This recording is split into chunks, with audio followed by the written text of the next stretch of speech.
मुझे बताइए कि यदि आपको अवसर दिया जाए तो आप रामचरितमानस से किस अंश को हटा देंगे? यदि आप तुलसी होते तो आप रामचरितमानस का कौन सा अंश नहीं लिखते? 1 मिनट में थोड़ा समय लेना चाहूँगा सर।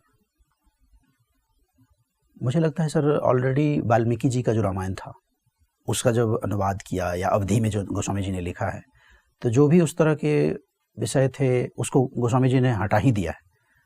और अब जो है बिल्कुल ही वो भगवान राम को अपना इष्ट मानते हुए पूरी तरह से संतुलित रूप से उन्होंने लिखने का प्रयास किया है, जिसमें सर मर्यादा पुरुषोत्तम राम की सारी बातों को और सारी जो क्वालिटी हैं, गुण हैं, उनको दिखाते हुए भक्ति और ज्ञान सब कुछ बढ़ते हुए मर्यादा, पारिवारिक मर्यादा सबको देते हुए ऐसा सर कोई खंड जो कि मैं हटा सकूं, ये सर मुझे तर्कसंगत नहीं लग रहा है कि कोई भी सेक्शन हटाए। तुलसी की तो बार बार आलोचना होती है कई सारे हिस्सों को लेकर।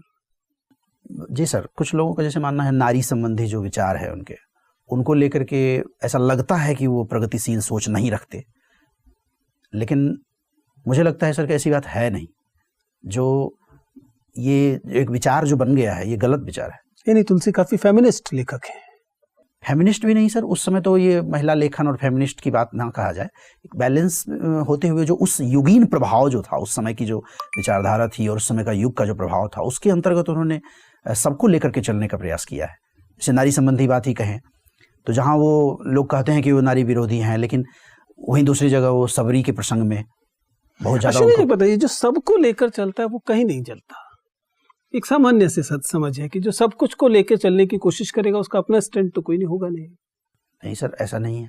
मुझे लगता है सर कि जो सबको लेकर के चलता है वही लोकनायक हो सकता है। आचार्य हजारी प्रसाद द्विवेदी का ये कथन भी है।